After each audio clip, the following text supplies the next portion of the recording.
If you touch my dog with that needle, I swear I'll sleep in this parking lot until someone listens."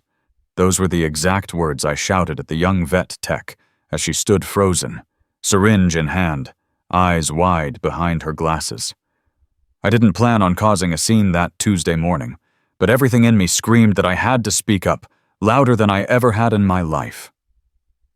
Murphy was trembling on the steel table, his old eyes tired, but still full of something I couldn't ignore. Hope. And even if he couldn't speak for himself, I sure as heck would. Murphy's tail gave a half-hearted thump against the table. It was more than enough for me. The vet, Dr. Carter, came into the room then, calm and collected, probably used to dealing with distraught pet owners. He was a tall man in his late 50s, with snow-white hair and a southern accent that usually put people at ease. But nothing about this was easy. "Mr. Rayner, I understand how much you love your dog, but we've done the tests. The cancer has spread, and his quality of life—" "He's not done yet," I interrupted, placing both hands on Murphy's chest, as if I could somehow keep the life inside him by sheer willpower. "He still eats. He still tries to follow me around. He still wags his tail when I come home. Doesn't that count for something?" Dr. Carter hesitated. He looked down at Murphy, who blinked slowly as if trying to stay polite despite the circumstances. "I swear that dog always had manners." "We could try one last treatment protocol," the vet said after a moment. "But I want you to understand, it's not guaranteed. And it'll be hard on him." "I'll carry him if I have to," I said. "Just give him a chance." They gave us a week. A week to try something experimental. A week to hope for a miracle. And a week for me to show Murphy that I wasn't giving up. Not now, not ever. We drove home with the windows down even though it was chilly. Murphy liked to feel the wind in his fur, even when he didn't have the strength to stick his head all the way out. I kept glancing at him in the rearview mirror, that old, familiar golden head resting between the seats, his nose twitching at the passing smells. He had ridden with me in that truck since he was a puppy. It was our safe place. No vet tables, no needles. Just me and him, and the road. I pulled into the driveway of our modest one-story house in the outskirts of Bozeman, Montana. The leaves were just beginning to turn, painting our little corner of the world with oranges and reds. It felt like the season itself was holding its breath. Murphy didn't leap out like he used to. I had to lift him down gently, cradling his weight as carefully as a newborn. But the moment his paws touched the ground, he sniffed the air and gave a soft woof. Still curious. Still present. Inside, I made his favorite dinner, boiled chicken, rice, and green beans. He didn't eat much, but he ate. Then he curled up on his bed by the fireplace, and I sat beside him, rubbing the patch behind his ear that always made his leg twitch. That night, I barely slept. I kept checking to make sure he was breathing. At one point, I found myself whispering promises into his fur. I told him I'd do whatever it took, that he wasn't just a dog. He was my partner, my family. Murphy wasn't just any dog. He'd been a search and rescue dog in his younger days, a golden retriever with a nose that could find anything, and a heart bigger than any I've known. He'd worked alongside me for years in the volunteer search and rescue team, crawling through rubble, trudging through snowstorms, and tracking lost hikers across miles of rugged terrain. We'd pulled people from flash floods, from collapsed cabins, even from forest fires. Murphy had saved lives. The day I retired him was the only time I'd seen him sulk. He didn't understand that his joints weren't what they used to be, that his body needed rest. He just knew he still had work to do. So giving up on him now, just because it was hard, that wasn't an option. The treatments began 2 days later, weekly visits to the vet for IV therapy, and a special medication that wasn't approved yet, but had shown promise. Dr. Carter called it a long shot. I called it a shot. The first few weeks were brutal. Murphy would come home groggy, nauseous, barely able to lift his head. I slept on the floor next to him more than once. I spoon-fed him ice cubes and held water bowls to his mouth. I tracked his weight, took notes on everything: appetite, energy levels, even bathroom breaks. I became a full-time caregiver. And slowly, something started to shift. One morning in late October, I woke up to find Murphy not on his bed, but sitting by the back door. Sitting. On his own. When I opened the door, he trotted, wobbly but with purpose, into the yard and barked at a squirrel like it had personally insulted him. I laughed so hard I cried. From there, he got stronger. His appetite returned, and he started following me from room to room again, tail wagging. Not the full thump it used to be, but enough. Word spread around town, first among the folks at the rescue station, then through neighbors, then through the local paper. The headline read, "Retired rescue dog fights for his life and wins hearts." They wanted to do a follow-up story a month later. By then, Murphy was going on short walks again. He couldn't handle trails like he used to, but a few blocks around the neighborhood? He was up for it. People would stop their cars just to say hi to him. One little boy ran up with a crayon drawing of Murphy and said, "He's my hero." And then came the call that changed everything. A teenager had gone missing in the woods just outside of Bozeman. His parents were desperate. The weather was turning, and every hour counted. The local search and rescue team was activated, and I showed up at the station out of habit. Murphy climbed into the truck before I could stop him. "He's not up for this," I said out loud, mostly to myself. But then he barked. Once. Clear. Intentional. Dr. Carter happened to be there dropping off medical supplies. He looked Murphy over, then looked at me. "If he wants to go," he said, "let him." So I did. Murphy didn't lead the search team. That was for the younger dogs. But when the trail went cold and hope was fading, Murphy started barking again, this low, rhythmic bark he used to make when he was sure. He pulled me toward a thicket of trees, limping but determined.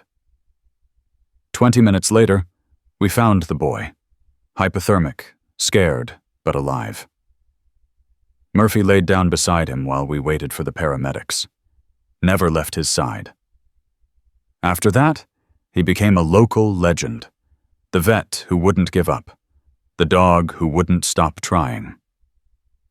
The story hit national news. There were interviews, offers for book deals, even an invitation to appear on a morning show in New York. We said no to most of it. Murphy didn't like planes, but he did like when school kids came to visit.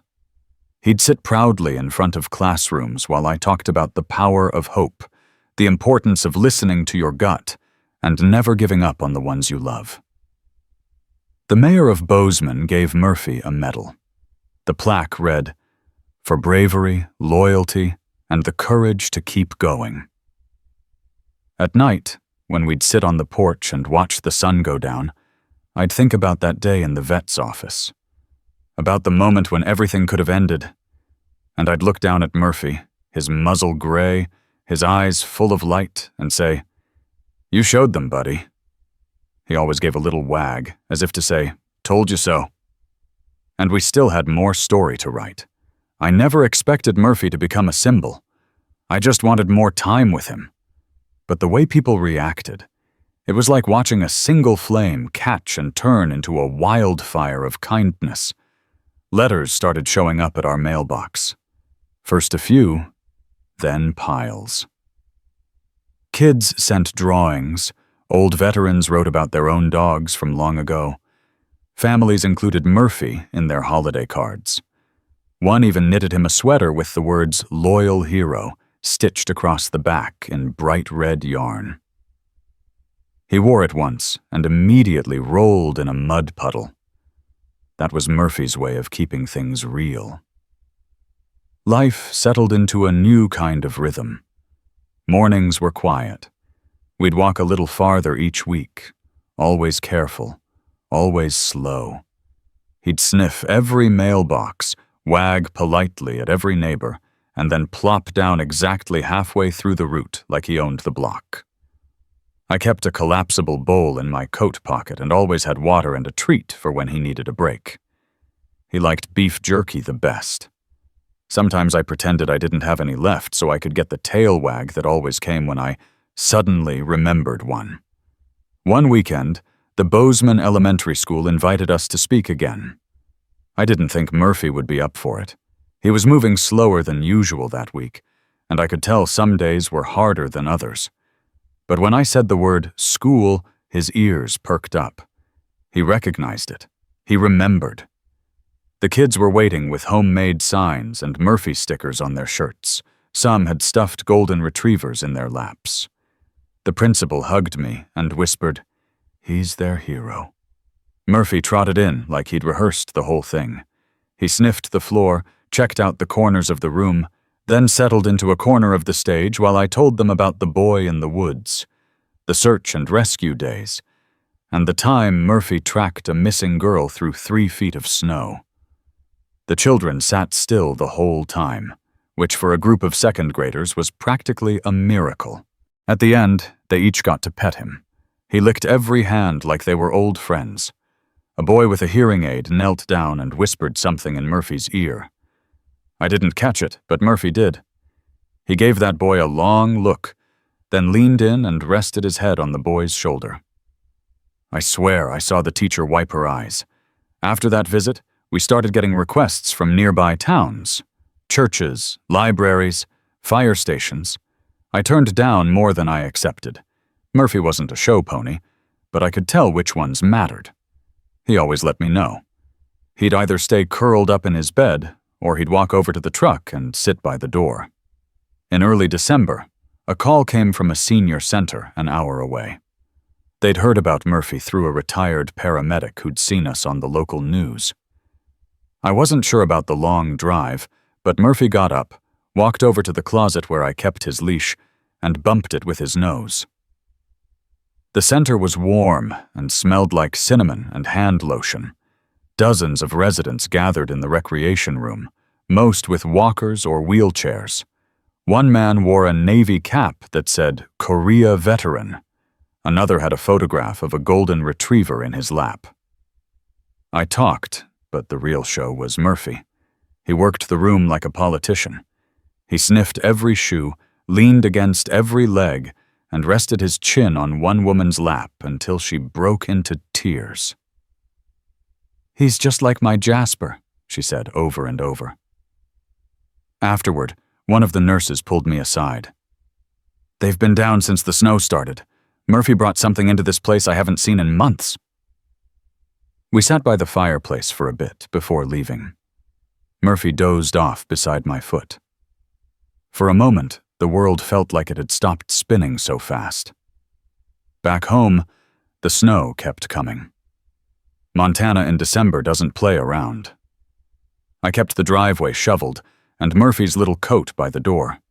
He still barked at squirrels and took his daily walks, though they got shorter and slower. He started sleeping more. Sometimes I'd find him dreaming, legs twitching like he was chasing something.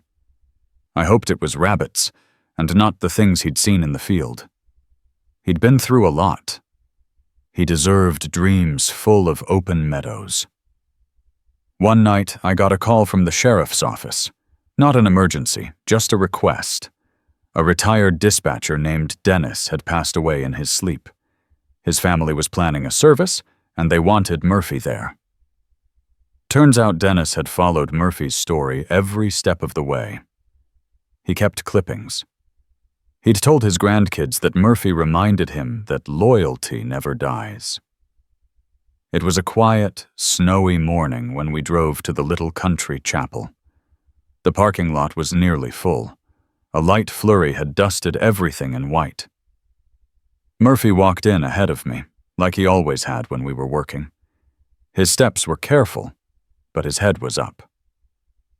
We stood near the back, while people spoke about Dennis. His daughter shared a story about how he used to carry biscuits in his shirt pocket for every dog that came through the station. When she finished, she looked at Murphy and said, "My dad would have loved meeting you." Murphy stepped forward and sat at the front of the chapel. He didn't bark or move. He just sat there, still and calm, like he understood. Afterward, a few people came up to pet him, including a boy about 10 years old with red cheeks and nervous hands. "He's famous," the boy whispered. "But he's not scary." "He's never been scary," I said. "Just good." We drove home slow. Murphy didn't lie down in the back like usual. He stayed seated, watching the snow fall outside the window. That night I lit the fireplace, and we sat together in the living room. I talked, and he listened, like always. I told him about the time we rescued that hiker who'd fallen off the ridge, about the blizzard in '09 when we found an avalanche victim buried under 6 feet of snow. I reminded him how the newspaper called him the town's lucky charm. He sighed and rested his head on my foot. Just before Christmas, a high school teacher reached out about a program they were running. They called it Letters of Gratitude, where students wrote to local heroes. She said at least a dozen students had picked Murphy. They wanted to deliver the letters in person. When they arrived, I wasn't sure what to expect. But there they were, 12 teenagers with snow-dusted boots, carrying envelopes and thermoses of hot cocoa. They sat in my living room, while Murphy slowly made his way from one to the next. Some of the students read their letters aloud. One said, "When I was thinking of giving up on myself, I remembered your story and decided to keep trying." Another wrote, "You made me believe that even when things are hard, they can still get better." I don't think Murphy understood every word, but he understood the tone, the love. He rested his head in one boy's lap and closed his eyes. The room went quiet. After they left, I sat with the letters spread out on the table. I read each one again, slower this time. They weren't just notes. They were testaments. Proof that Murphy had done something bigger than we ever planned. January came cold and fast. The snow got deeper, and so did Murphy's sleep. Some days he barely got up. Other days he insisted on his walk, even if it was just to the end of the driveway. Dr. Carter checked in weekly. He didn't sugarcoat things. The cancer hadn't vanished. It was still there. But it was slow, and for some reason, Murphy kept going. "He's on his own timeline," Carter said once, as we watched Murphy inspect a patch of ice with scientific precision. I've stopped trying to predict it. Murphy started a new routine. Every evening, he'd walk to the window near the front door and sit there for 10, maybe 15 minutes, watching the street. I never knew what he was looking for. Maybe memories. Maybe nothing at all. I sat with him most nights, our shoulders brushing, listening to the quiet hum of winter outside. One Sunday, we had visitors again. This time it was a fire chief and a young rookie from Billings. The rookie was nervous, kept smoothing his jacket. The chief introduced them, then got right to the point. "We've got a new program in the works," he said. "Training dogs for emotional support in high-stress rescue environments. Therapy dogs for responders. It's still early, but we're building it based on what you and Murphy showed us." I blinked. "What we showed you?" He nodded. "That strength doesn't always come with teeth bared. Sometimes it's soft fur and quiet company." The rookie knelt in front of Murphy. "I've had a hard year," he said. "And your story got me through it." Murphy touched his nose to the rookie's knee. No fuss. Just that. The rookie teared up. We talked for an hour. They left with plans to return in the spring, to maybe film a short training video. I told them Murphy wasn't much for cameras, but they said it didn't matter. He'd already done enough. That night, I dreamed we were young again.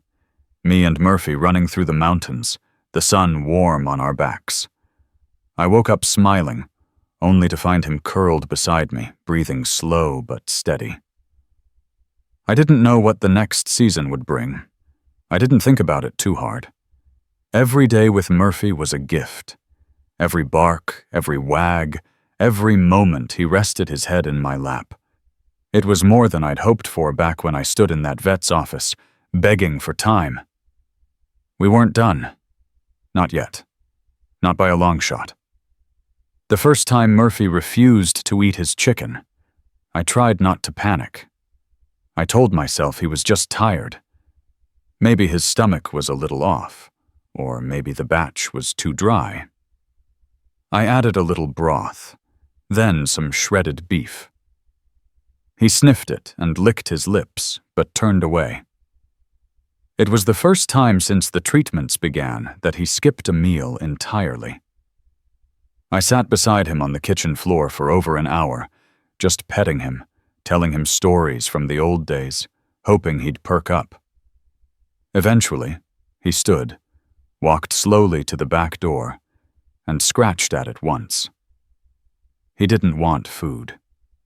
He wanted to sit outside. We stood together under a dull gray sky. The snow was packed down from weeks of storms and shoveling. Murphy shuffled forward, careful, taking small steps onto the deck. He stood there, looking toward the tree line, tail motionless but ears alert. I followed his gaze. Nothing there, no deer, no birds, not even wind, just stillness. He sat down.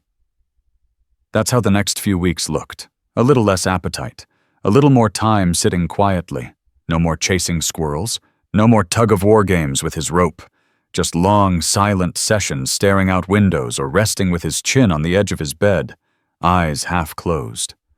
Dr. Carter came by one afternoon after I called and said Murphy hadn't eaten in 2 days. He ran his hands along Murphy's spine, checked his gums, felt around his abdomen. "He's fading," he said. Not cruel, not dramatic, just honest. I asked how long. Could be days, could be weeks. He's not in pain, just slowing down. Murphy's ears twitched when I said his name. He wagged his tail exactly once. Dr. Carter said something else before he left. He's already done more than anyone expected. He's earned rest. I nodded, but I didn't want to hear it. That night, I tried a different trick. I made popcorn, something Murphy used to go crazy for. He'd camp out by the microwave every time he heard the first pop. This time he stayed on his bed, watching me, eyes following every move. I dropped a kernel in front of him. He sniffed it. For a moment I thought he'd go for it. Then he put his head back down. The next morning, I bundled him up in his sweater and carried him to the truck. We drove to the lake, one of his favorite spots. The snow was packed there too, but the sky was clear and blue. I spread a blanket on the ground, and we sat side by side. I drank coffee from a thermos and talked to him about everything and nothing. He didn't move much, but I think he liked being there. A family passed by on the trail, and a little girl ran over. "Is that Murphy?" she asked, like she'd just spotted a celebrity. "It is," I said. She crouched down, barely touching him, whispering something only he could hear. Then she stood up and gave me a shy smile. "Tell him thank you." That night, something strange happened. I was closing up the house, turning off lights, when I heard barking. Not loud, not frantic, just a couple sharp barks, spaced out evenly. I turned around. Murphy was standing by the front door, tail wagging slowly. He hadn't barked in over a week. I opened the door, thinking maybe he just needed fresh air. But instead of stepping outside, he turned and walked toward the fireplace, then sat and looked at me. It was the same bark he used to give during search and rescue. The signal. The one that meant, I found something. I sat down, puzzled. What is it, Bud? He stared at the mantel. On it were our old medals, a few framed photos, and an old leather collar from his first training days. Nothing new. But maybe that was the point. The next day, I got a call from our old rescue captain, Mark.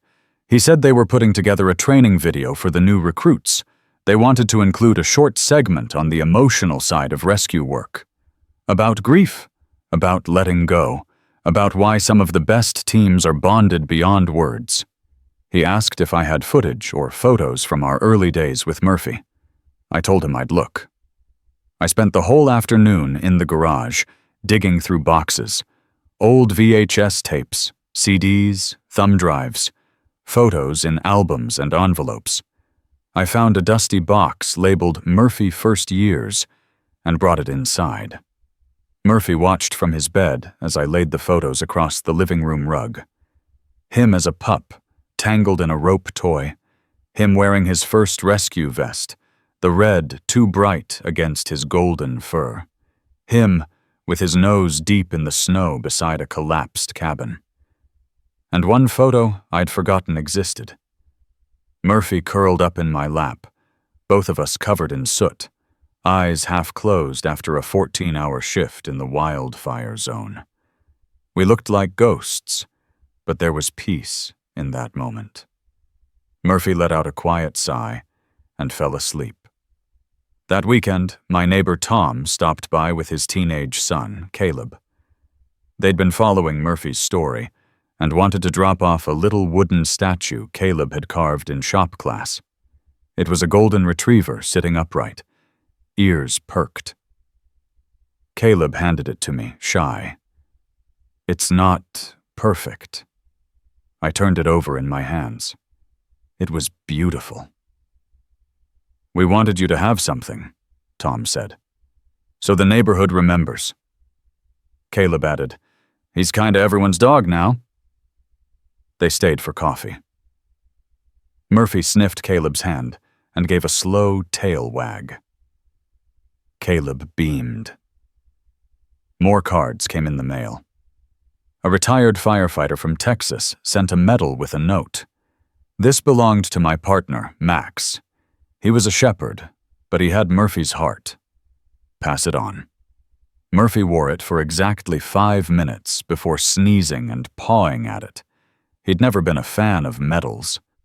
He liked the work, not the spotlight. One afternoon, the clouds broke and we had a rare stretch of sunshine. I wrapped Murphy in a blanket and carried him out to the backyard. He laid there for hours, eyes closed, nose twitching at every breeze. I remembered the time he found a toddler in a ravine miles from her home. We'd searched for nearly 12 hours. Everyone else had given up. But not Murphy. He picked up a trail no one else could smell and led me straight to her. She was cold, scared, but alive. Her parents cried so hard I thought they'd never stop. Murphy didn't want praise. He just drank water and laid down beside her. That's who he was. That night, I looked through every letter we'd received. Hundreds of them. Stories of dogs long gone, of people finding courage through Murphy's story, of second chances, of hope. I started putting them in a binder. Murphy watched, his tail thumping softly when I read aloud. One of the letters said, I was going to put my dog down last month. Then I saw what you did, and I waited. Now he's walking again. Another. I've struggled with depression for years. Your dog reminded me to keep going. They weren't talking about me, not really. It was all Murphy. And somehow, even as he got weaker, he gave people strength. The local high school asked to name their new therapy dog program after him. They sent over a draft of the logo, a golden retriever silhouette with the words, The Murphy Initiative, I showed it to him. He sneezed. I took that as approval. I stopped making plans after that. We just lived. Day by day. Morning coffee, slow walks, sometimes just around the living room. Letters. Visitors. More kids with stories, more families with thanks. People asked if he was still up for it. Still okay with visitors. I told them the truth. When he was tired, he stayed in his bed. When he wasn't, he made it known. Murphy never faked anything. And even as winter clung to our little Montana town, even as the vet's words echoed in my head every day, Murphy didn't stop wagging his tail. Not yet. Not ever without a reason. The day the governor's office called, I thought it was a prank. The woman on the other end sounded official, polite, and just formal enough to make me doubt every word she said. She explained there was an upcoming ceremony to recognize community figures across Montana, first responders, educators, volunteers, and someone had nominated Murphy. "Not me," I said, shifting the phone to my other ear. Murphy lay at my feet, snoring softly, his chest rising and falling in a steady rhythm. "We know," she said. "You were nominated by 4 different people. Separately." She asked if we would attend a ceremony at the state capitol. Nothing fancy, just a brief appearance, a few words, maybe a photo op. I told her I'd think about it. Murphy wasn't in his prime. Travel was a question mark. But I promised to call her back after speaking with Dr. Carter. When I hung up, I looked down. Murphy was awake now, one eye open, looking at me. "What do you think, old boy? You feel like being a guest of honor?" He lifted his head and gave a soft huff. I took that as a maybe. Dr. Carter came over the next day. He examined Murphy gently, checking his lungs, his heart, the scar on his belly that was barely visible under the thinning fur. He looked older now. Murphy, not Carter. There was a cloudiness in his eyes that hadn't been there last month. But when Carter held out a biscuit, Murphy lifted his head and took it, tail giving a faint wag. "He can make the trip," Carter said. "But don't expect a parade. Keep it short, quiet, comfortable." I agreed.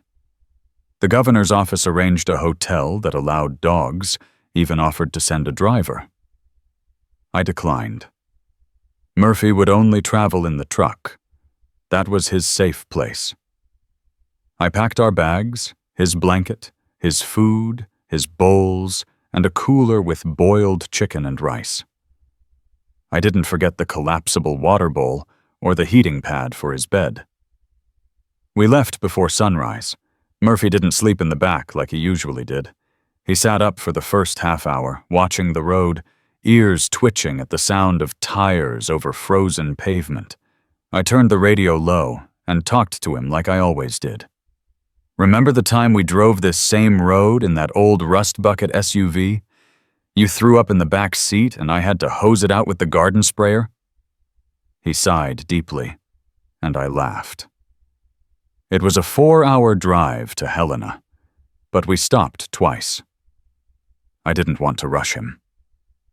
At each stop, he took his time sniffing around, never straying far. I gave him water, a few bites of chicken, and we sat for a while watching the highway roll by. When we arrived, the staff at the hotel had set up a little welcome sign in the lobby. "Murphy the hero, we're honored to have you." He didn't read it, but he still basked in the attention. The ceremony was the next day. A simple hall, nothing grand, with rows of folding chairs and a makeshift stage. Local reporters milled about, and a small crowd gathered as the hour approached.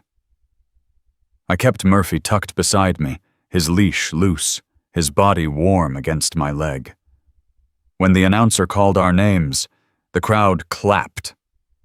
Louder than I expected. I helped Murphy onto the stage. He walked on his own, slow but steady. He didn't need help. Not for this. The governor himself bent down to scratch Murphy behind the ears. "I've heard a lot of stories in my time," he said, "but none quite like his." They handed me a plaque with both our names on it, a gold seal, a quote underneath, "For compassion in action and the quiet strength that changes lives." I didn't give a speech. I didn't need to. Murphy did all the talking just by being there. Afterward, people came forward to meet him, not to shake my hand or ask for autographs, just to kneel beside him and say thank you. We stayed for maybe 40 minutes. That was all Murphy could handle. On the ride home, he slept the entire way, curled in the back with the plaque under a blanket. I kept one hand on the wheel and the other on his paw during red lights. Back in Bozeman, the town had put a banner on Main Street. "Welcome home." "Murphy." I couldn't believe it. My throat tightened when I saw it. Murphy wagged his tail once, looking out the window like he knew exactly what it meant. The next few days were calm. The snow began to melt, the air a little warmer. Murphy spent more time outside, lying on the porch, letting the sun soak into his fur. I noticed his breathing was a little more labored. He got winded faster. We didn't go on walks anymore. Just sat. Watched the squirrels. Felt the day pass slowly. Neighbors came by in 2s and 3s. Some brought food. Others just wanted to sit with us, to be part of his space, to say they'd been there when Murphy was still around. I didn't mind. Neither did Murphy. He'd wag if he recognized someone, or nuzzle their hand even when too tired to lift his head. One morning, Caleb from next door came over with his mother. He held a scrapbook he'd been making in school, pages filled with pictures and newspaper clippings. He sat beside Murphy and read from a page he'd written himself.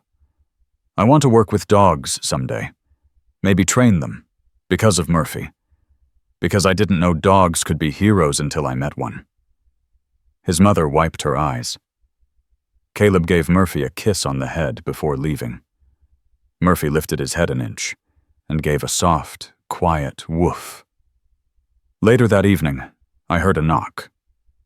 I opened the door to find a man in his 60s holding a framed painting wrapped in brown paper. "I'm Ben," he said. "I'm not from here. I'm from Missoula, but my daughter was the girl Murphy found in the snowstorm 13 years ago." I stared, frozen. He handed me the painting.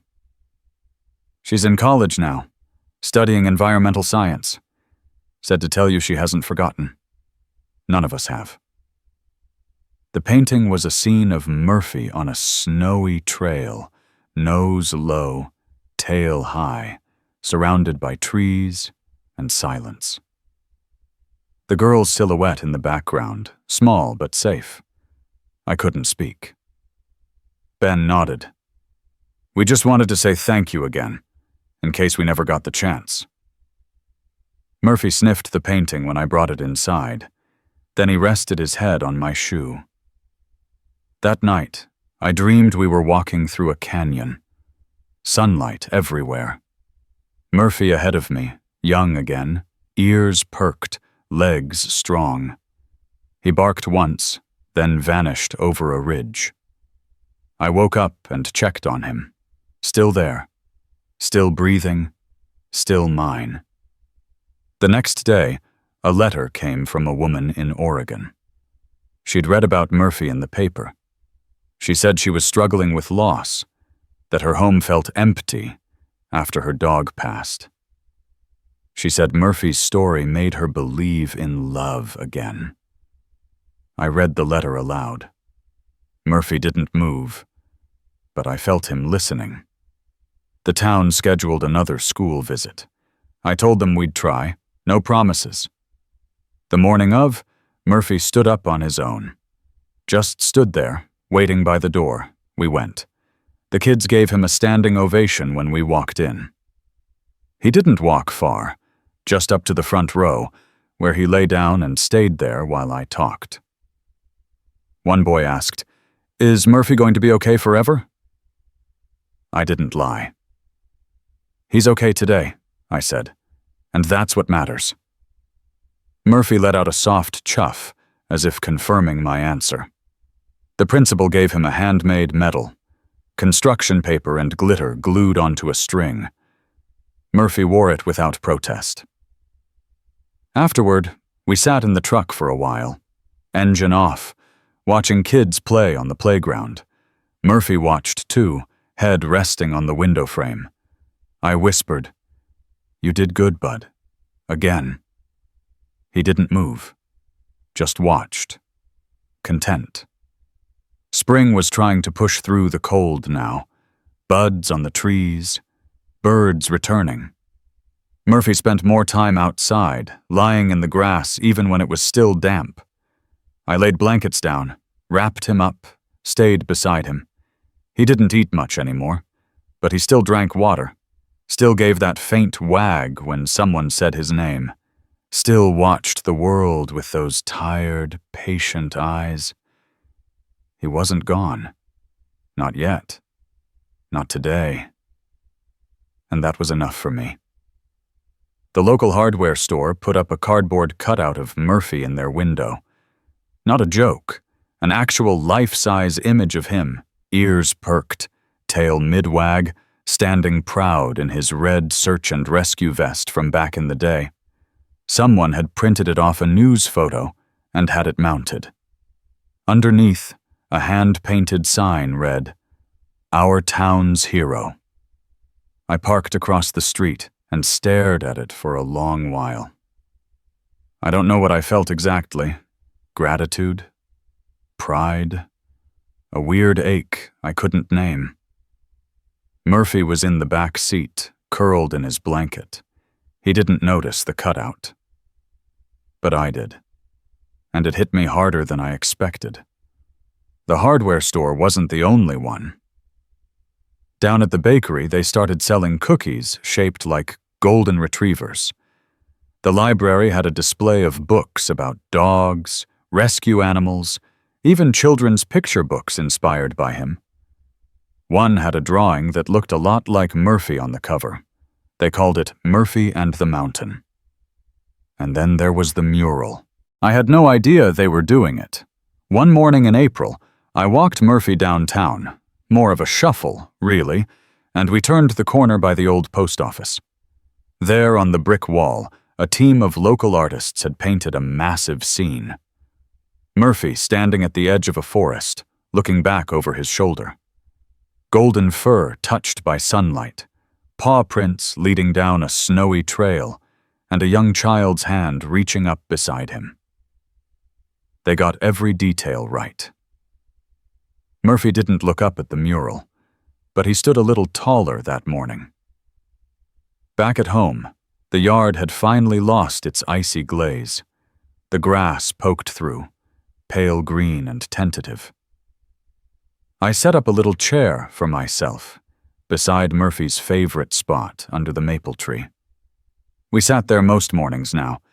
He didn't want to move much, didn't have to. The world came to him. One day it was the mailman, who stopped just to kneel down and give him a scratch. Another day, it was the pastor from the church up the road, who brought banana bread and said his congregation prayed for Murphy every Sunday. Murphy accepted all attention with quiet grace, tail twitching now and then like a wind-blown flag. Caleb came over often, sometimes just to sit in silence. He was learning to whittle with his grandfather's old tools and brought Murphy tiny wooden bones, each carved better than the last. "I know he can't chew them," Caleb said, "but maybe he can keep them near." Murphy did. He'd nose them around on his blanket until they landed just right. That month, I stopped trying to plan the days. I woke up early, checked on Murphy, and let things unfold. Some mornings he was alert, interested, tracking the movement of squirrels or standing at the door like he wanted to feel the air. Other mornings, he barely moved until I lifted his water bowl to his mouth and whispered his name. One evening, just after sunset, Murphy started barking in his sleep.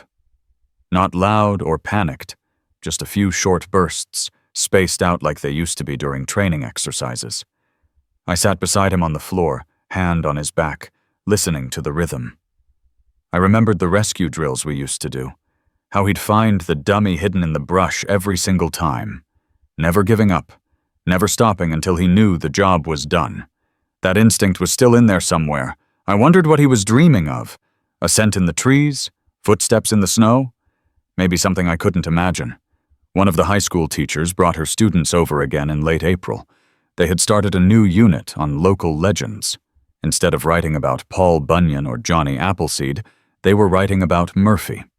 Each student read a paragraph they'd written aloud. Some told stories from the newspaper. Others imagined adventures Murphy could have had if he were younger, stronger.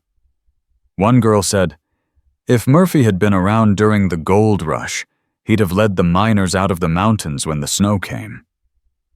Another said, "If he were in the military, he would have been a general, the kind that leads from the front." Murphy listened. Didn't move much, but his ears twitched at the sound of his name. After they left, I made him some chicken. He only ate a little, but enough to make me feel better. Later that week, we had visitors from out of state. A family from Wyoming, strangers to me, showed up with flowers and a photo. Their teenage son had been one of the people rescued by our search team years ago. They brought a laminated news clipping. Murphy was in the background, half covered in snow, nose low, eyes locked on a scent trail. The boy, now tall and wide-shouldered, sat beside Murphy in silence. When he finally spoke, his voice cracked. "You saved me. You really did. I never got to say it before." Murphy looked up, gave a small sigh, and nudged the boy's foot with his nose. "Guess that's how he says, 'You're welcome,'" I said. The mother started crying then. Not loudly, just enough that I had to look away. Murphy slept a lot after that visit. For 3 days, he barely moved. I kept thinking we were close to goodbye. I stayed on the floor next to him every night, listening to his breathing, flinching at every change in rhythm. But then, on the 4th morning, he woke me up by licking my hand like he had somewhere to be. So I bundled him up and carried him to the truck. We didn't go far, just up the old trail behind our neighborhood. I laid out a blanket at the overlook, the same one where we'd watched fireworks the year he retired, and let him rest there. He sat up, slowly, and watched the valley below. The town looked small, the sky big. Clouds moved in slow herds across the blue. I don't know what he saw, but he watched for a long time. When we came back, there was a package on the porch. No name, just a box with a paw print sticker on the side. Inside was a framed print. A quote under a sketched golden retriever. "Some heroes wear fur, carry no weapons, and speak only with their hearts." Murphy sniffed it once and gave a low grumble that sounded suspiciously like approval. The next morning, Dr. Carter came by again. He didn't bring his bag this time, just coffee. We sat on the porch while Murphy slept on the blanket beside us. "He's hanging on longer than any of us thought," Carter said. "Whatever you're doing, keep doing it." "I'm not doing anything," I said. "He's just not finished yet." Carter nodded. "Maybe he's waiting for something." I thought about that for days. Waiting for what? For me to be ready? For spring to arrive fully? For one last squirrel to taunt him from the tree and maybe none of it? Maybe all of it? Murphy had always been more patient than I was. One evening, just after dinner, there was a knock on the door. It was the mayor. He looked a little nervous, like he didn't want to intrude, but had something important to say. "We're renaming the park trail," he said. "The one that loops behind the elementary school. It'll be the Murphy Trail. Voted on it last week." I opened my mouth to respond, but nothing came out. He handed me a flyer. The ceremony would be next month. They weren't asking Murphy to attend. They just wanted me to know. Wanted me to have the first copy. After he left, I showed the flyer to Murphy. He sniffed it, then lay back down. He didn't need fanfare. Never had. But I sat with him and told him all about it anyway. Every tree on that trail, every step we'd taken there over the years, every kid who would someday walk it without knowing the full story of the dog it was named after. That night it rained for the first time in weeks. A soft, steady rain tapping against the roof. I opened the back door and carried Murphy to the porch. We sat under the awning, just watching the sky weep. He stayed awake the whole time. Every drop felt like a memory. Every breath felt like a gift. And as always, we didn't need to say a word. We had each other. Still, when the town declared May 15th, Murphy Day, I almost told them not to. It felt too big, too loud, too much for a dog who never asked for more than a walk, a warm bed, and a bowl of chicken. But the mayor insisted. "This town needs a reminder of what good looks like," he said. "And your dog's been that reminder for years." Murphy, for his part, was asleep on the couch when I got the call. I scratched his chest gently, told him the news. He stretched, let out a small sigh, and went right back to sleep. Fame never mattered to him. Being loved did. In the weeks leading up to Murphy Day, the whole town seemed to join in. The high school art class made posters. Local musicians volunteered to play in the park. The bakery started handing out free bone-shaped sugar cookies to kids. Caleb painted a sign that said, "Welcome to Murphy Park," and stuck it in my front yard. He even tied a red bandana to the mailbox. Murphy sniffed it once and gave his tail a lazy wag. I worried the day itself would be too much for him.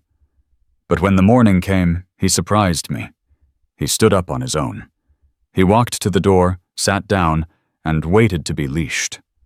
I wrapped him in his vest, his original red one, worn soft at the edges, and tucked him into the back seat of the truck with his favorite blanket. The drive to the park was short, but I drove slow. The roads were lined with people, families waving, kids holding signs. One said, "Murphy equals hope." When we pulled in, they clapped. Not for me. For him. He didn't get out right away. I opened the door, and he just looked at me, calm and steady. I understood. He needed a minute. So we sat. I kept my hand on his back, feeling the slow thump of his heart, the heat of him beside me. Then, without a sound, he stepped down. A walkway had been cleared for us, and we took it slowly. Each step measured, careful. The crowd kept quiet. No one rushed us. No one reached down without asking. Murphy walked the length of the path and sat beside me on a small wooden stage. He looked out at the faces, then curled up on his blanket.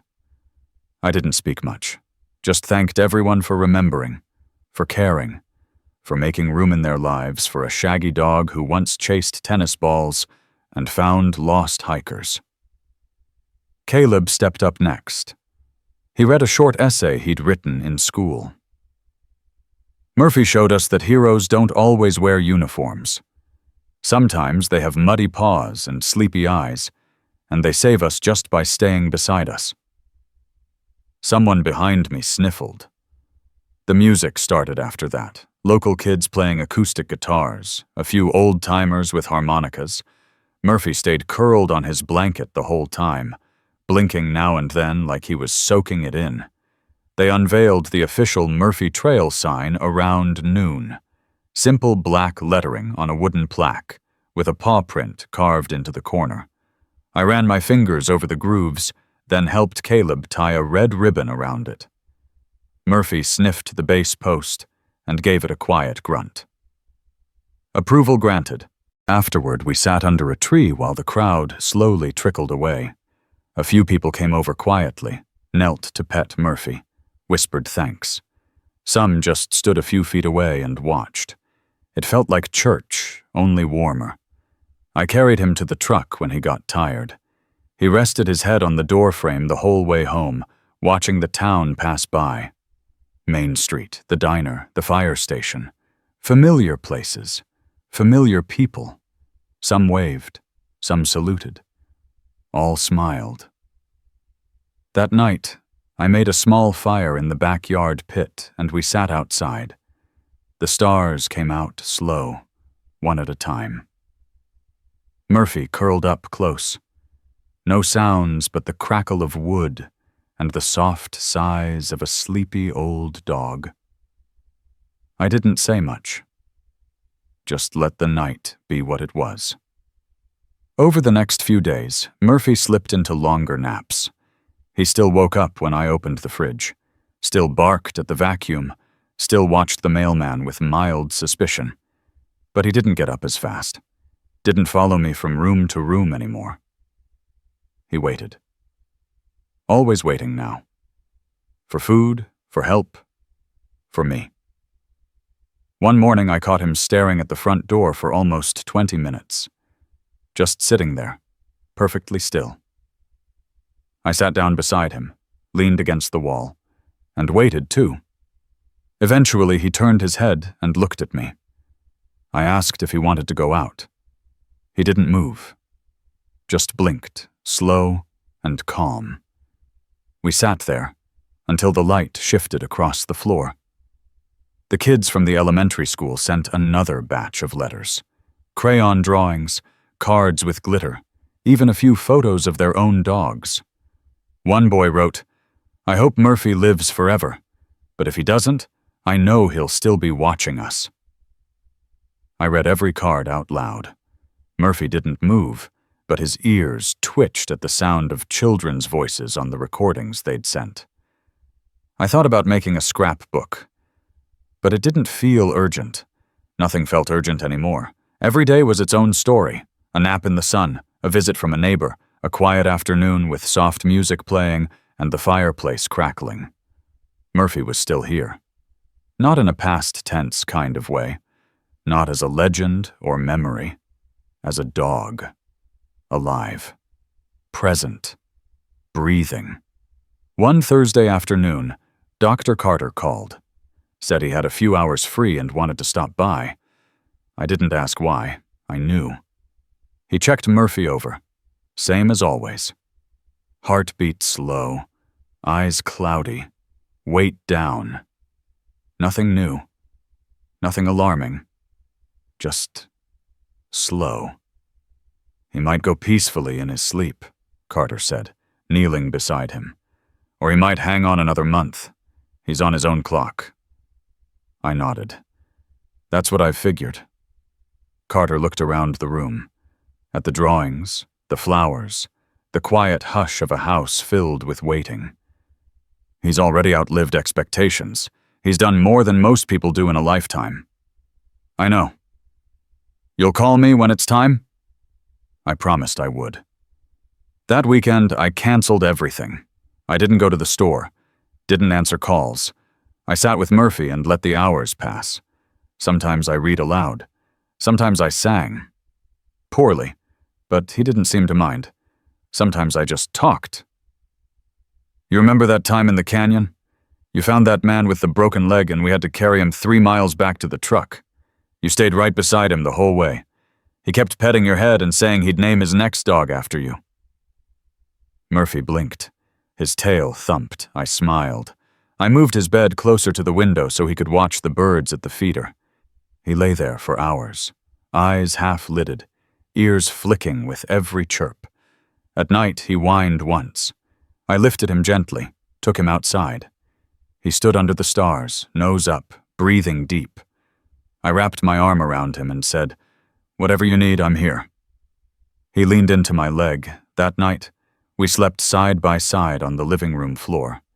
Him on his bed, me on a sleeping bag. The fire burned low. The world outside went quiet. At some point before dawn, I woke to the sound of him shifting. He stood up, walked in a slow circle, then laid back down with his back pressed against mine. I didn't move, just whispered, "Still got it, huh?" He didn't answer, but I felt it. We still had time, not forever, but still. The first mosquito of the season landed on my arm just as Murphy shifted in his sleep and knocked over his water bowl. It spilled across the hardwood floor, soaking into the corner of one of the hand-drawn cards that had slipped off the table. I grabbed a towel, cleaned up the mess, and picked up the card. The colors had bled slightly. Glitter smeared into the shape of a dog's ear, but the words were still legible. Murphy is the best friend anyone could ever have. I turned to look at him. He was already asleep again, breathing in shallow but steady bursts. His tail twitched once. Maybe he'd dreamed he was running again. That morning marked exactly 1 year since the vet had first suggested putting him down. I made a note of it in the calendar and closed the notebook. I'd started recording Murphy's days months ago, when the little moments began to feel like milestones. Ate full meal, drank on his own, took 5 steps, barked at neighbor's cat. It had started as a way to track his decline. Somehow, it turned into a gratitude list. The weather was warming. The days stretched longer, brighter. I started sleeping with the windows open. Murphy's bed stayed near the screen, and at night I watched him breathe in the scent of lilacs and wet grass. The sound of frogs in the creek would make his ears twitch. Once or twice he even raised his head when the coyotes called from the woods. It was like part of him remembered the old days. Before sickness, before age, before pain. The calls kept coming, even this deep into the story. A podcaster from Chicago, a journalist from Boston, a documentary filmmaker from Portland who offered to drive out and spend 2 weeks recording interviews.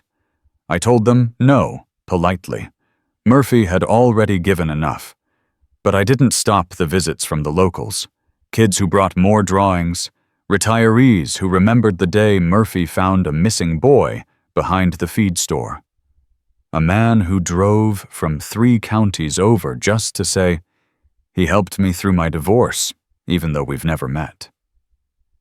Murphy met every guest with the same quiet dignity. He no longer stood when people came. Instead, he'd raise his head slightly or offer a soft chuff. His eyes did most of the talking now. People seemed to understand. One afternoon, while I was fixing a broken slat in the backyard fence, I noticed something unusual. Murphy was sitting up, fully upright.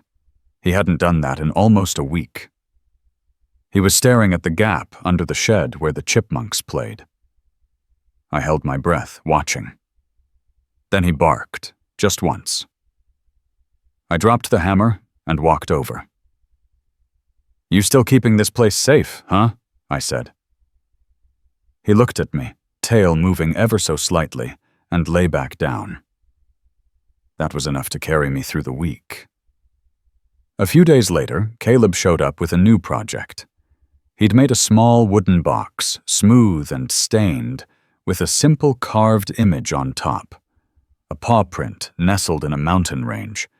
Inside were photographs he'd printed from local newspaper archives, screenshots from TV stories, even a grainy frame from an old VHS showing Murphy pulling a rope during a rescue drill. "I wanted him to have something," Caleb said, "for later." I didn't ask what later meant. Instead, I helped him place the box beside Murphy's bed. The dog sniffed it once, then rested his chin next to it, as if it had always been there. That same week, I finally got around to organizing the letters. They had been stacked in piles for months, rubber-banded collections of thank yous, stories, and sketches. I bought a set of binders and sorted them by sender: schools, rescue workers, veterans, families. Some letters had no names, just lines like, "He reminded me to believe again." Murphy watched from his bed while I read. Occasionally, I'd read aloud. "Dear Murphy, you are my favorite dog in the world, and I love you more than hot dogs." His tail twitched. I kept going. One afternoon, the mayor called again. This time, it was about the town's summer parade. They wanted Murphy to be the grand marshal. "He won't have to walk," the mayor assured me. "We'll put him in a float. Big soft cushions. Shade. Anything he needs." I didn't commit, but I didn't say no. I told them I'd see how Murphy was feeling. The idea stayed with me for days. I imagined him rolling through Main Street, ears perked, head held high, kids cheering, parents clapping. Not for show, for respect. When I brought it up to Murphy, he didn't react. But the next morning he sat by the door again. I hadn't seen him do that in over a week.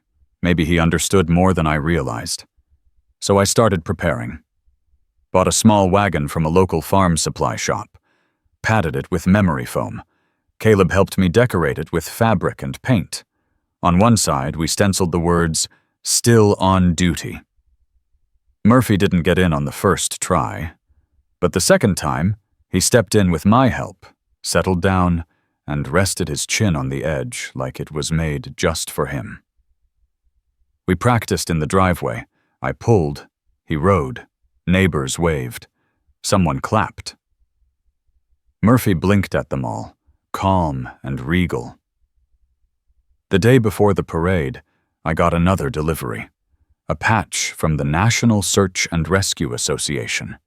It read, "Honor Unit, Murphy Bozeman Sar."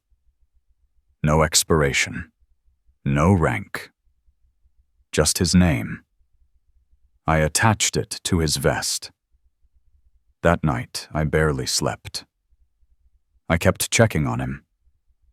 He didn't stir, just breathed deep and slow.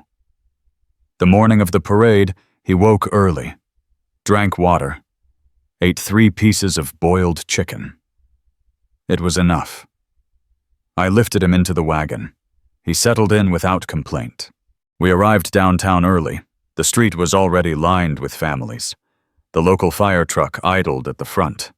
Behind it, Murphy's wagon. I stood beside him, hand on the handle. When the music started and the parade moved forward, I pulled. He sat up for the first block, just watching, taking it all in. The kids, the waving flags, the sound of laughter. Then he lay down, content. People clapped as we passed. Some saluted.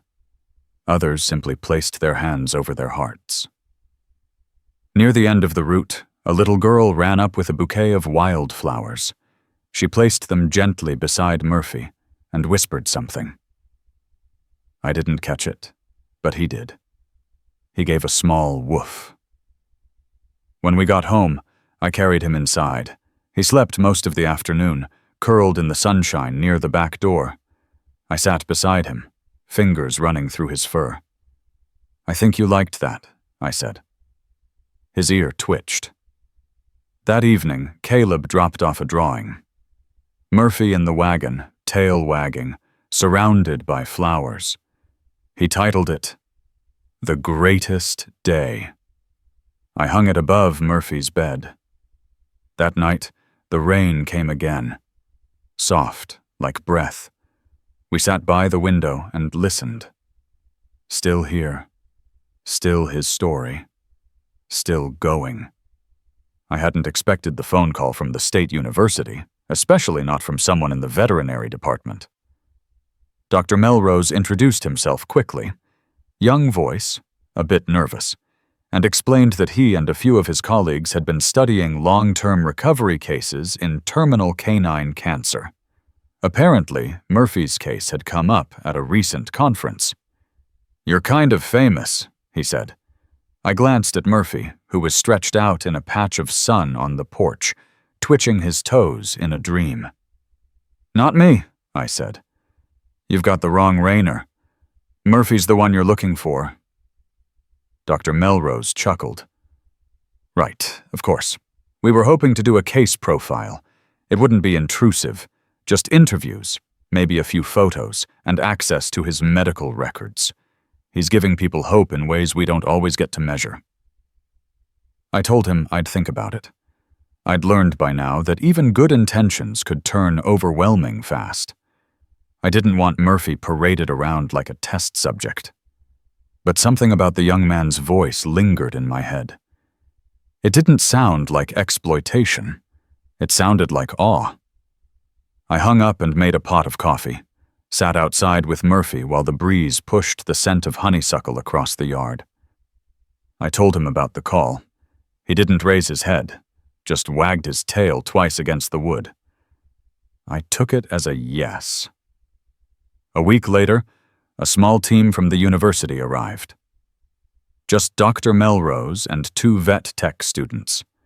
They were respectful, quiet, never once making a fuss. They brought homemade treats that Murphy sniffed and promptly ignored. But he allowed each of them a pat, which in Murphy's language meant trust. Dr. Melrose asked questions about the early years, the rescues, the training, the treatments.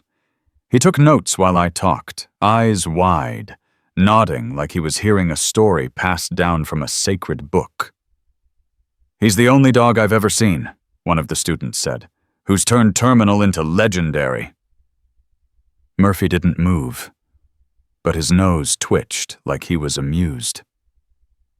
When they left, they gave me a folder.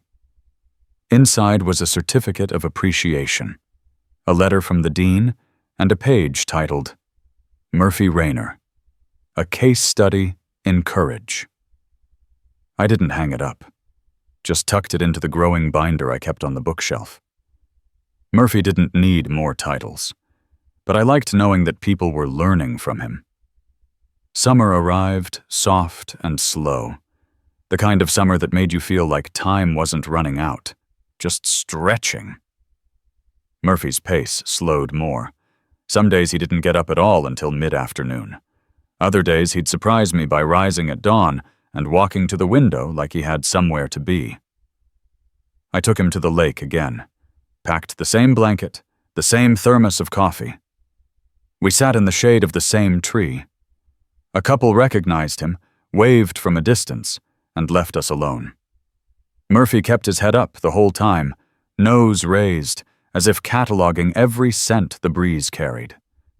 When we got home, I found a letter taped to our door. No name, just handwriting that said, "He saved me without ever meeting me. I was going to end everything last year. Then I saw your story. Now I have a rescue dog of my own. His name's Chance." I read it 3 times. Then I folded it and slid it into Murphy's box. Dr. Carter came by for a checkup and brought his teenage grandson, Jonah. Murphy hadn't met Jonah before, but the moment the boy knelt down beside him, Murphy leaned into him like they were old friends. Jonah stayed for an hour, brushing Murphy's coat and asking questions about rescue dogs. Before they left, Jonah said, "I want to be the kind of person a dog like him would want to work with." I told him he was off to a good start. That weekend, the bookstore downtown hosted a children's reading hour centered on animals and kindness. They asked if they could use Murphy as their theme. I didn't take him in person, but I sent a photo and a short letter for them to read. In it, I wrote, "Murphy doesn't speak, but he teaches. He doesn't ask, but he gives. And somehow, even on the days when he can't stand, he still helps people stand a little taller." The kids made thank you drawings. The bookstore delivered them in a bundle tied with string. One picture showed Murphy wearing a superhero cape, flying through the sky with a bone in his mouth. He snorted when I showed him. I taped it to the fridge. The days got hotter. I placed fans in every corner of the house. Murphy took to laying directly on the cool tile in the kitchen. Sometimes he'd lift his head if I walked in with groceries. Sometimes he wouldn't, but he always stirred when he heard Caleb's voice. One night, I found Caleb on the back porch with Murphy's head in his lap. He was talking softly, stroking the fur between Murphy's ears. "I had a bad day," he said when he noticed me. But then, I remembered Murphy's still here, and somehow that made it better. I didn't have the right words, so I just nodded and sat down beside them. People started leaving flowers at the Murphy Trail sign, wildflowers, grocery store bouquets, handmade wreaths of grass and clover. No one organized it. It just happened. The town council called and asked if they could install a small bench near the trail's entrance. A place for people to sit and think. I told them yes. They asked what I wanted engraved on the plaque. I thought about it for a long time. In the end, I said, "Make it simple. Sit, stay, remember." The bench was installed the next week. I took Murphy to see it. He sniffed the legs, then lay down beside it. Caleb took a photo. It's now the background on my phone. In late July, we got a heat wave. 3 straight days over 95. I did everything to keep the house cool. Cold towels, frozen treats, the air conditioning running all day. Murphy didn't complain. He just adapted, as always. But I could tell it was wearing on him.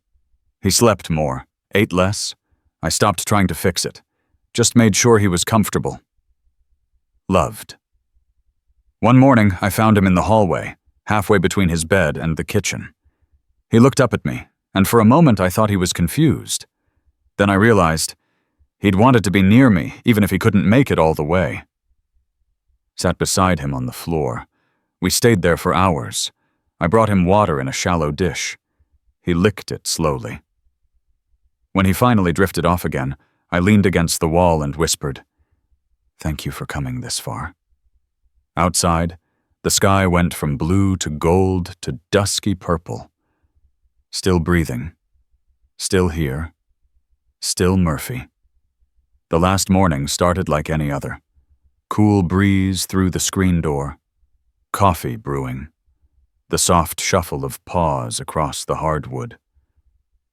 Murphy had always been quiet, but lately his movements were more like whispers. Barely there, as if he was trying not to disturb the world. He walked to the back door and sat. I helped him outside, down the ramp I built for him, when stairs became too much. We reached the spot under the maple tree where we always sat. Him curled up on the blanket, me on the chair next to him.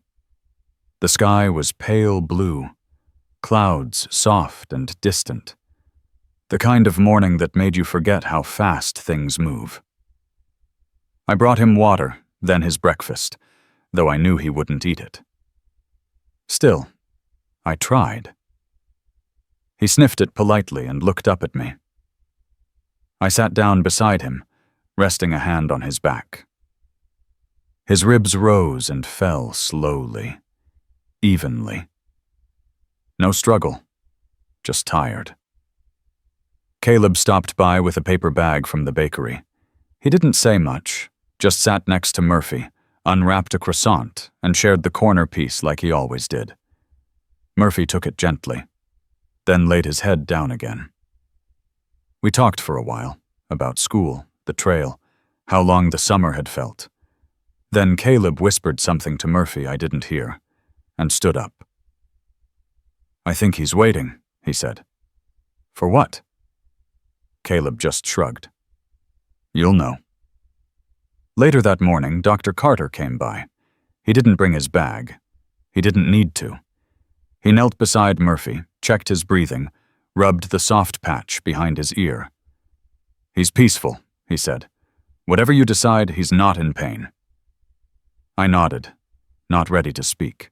Dr. Carter gave my shoulder a squeeze and walked back to his truck. The hours passed slowly. People stopped by and left quietly. Some knelt and kissed Murphy's head. Others just placed flowers near his blanket and left without saying a word. Around 3 in the afternoon, the wind picked up just enough to rustle the trees. Murphy raised his head and looked out toward the yard, the same direction he always looked after a rescue, like he was making sure no one was left behind. I followed his gaze. There was nothing there. Just light and trees and wind. But something shifted. I lay down beside him, head next to his, fingers in his fur. I told him every story I could think of. The boy in the snow, the woman trapped in the cabin, the little girl at the parade. I reminded him of the lake, the trail, the long drives with the windows down. I told him he was my best friend. I told him he was free. And then, just as the sun began to dip behind the trees, Murphy took one last breath and didn't take another. There was no sound, no movement, no struggle, just stillness. I lay there for a long time. The next morning, the town woke up to the news. Someone had placed a single candle and a dog biscuit on the Murphy Trail bench. By noon, there were flowers, drawings, stuffed animals, and thank you notes written in crayon. People gathered quietly. No speeches, just silence. Respect. The school rang their old bell once at noon. Just once. I buried him beneath the maple tree. Caleb helped me dig. Dr. Carter said a few words. I didn't. I couldn't. I just ran my fingers across the blanket one last time and laid it over him before we covered the dirt. We placed the wooden box Caleb had made beside him, filled with every letter, every drawing, every photo. His vest, his first collar, the red bandana he wore the day of the parade. That night, the porch felt empty. The silence didn't just sit in the corners of the room. It filled everything. I turned on the porch light anyway, out of habit, out of hope. A few days later, I received a letter from the governor's office. They wanted to create a state-level award for service animals. They wanted to name it after Murphy. Another letter came from the rescue team. They'd framed a photo of Murphy with the words, "Always on duty." It hung in the station's main hallway. The high school created a scholarship in his name for students entering veterinary school or emergency services. The first recipient was Jonah, Dr. Carter's grandson. Murphy's story kept going. People wrote articles. Teachers taught lessons. Children acted out scenes from his rescues in school plays. But here, at home, things were quieter. The house still smelled like him. His hair clung to the couch cushions. I found one of his old tennis balls under the bed. I left it there. Sometimes I still set 2 bowls out by mistake. Sometimes I dream he's curled up beside me, breathing slow and steady. But more often than not, I sit on the bench by the trail. I read the new notes people leave. I smile when kids point at the mural and say, "That's him! That's Murphy!" I tell them, "Yes, that's him." And I know he's still working, still saving people, still teaching them how to sit, stay, and remember. Still. Always. Murphy.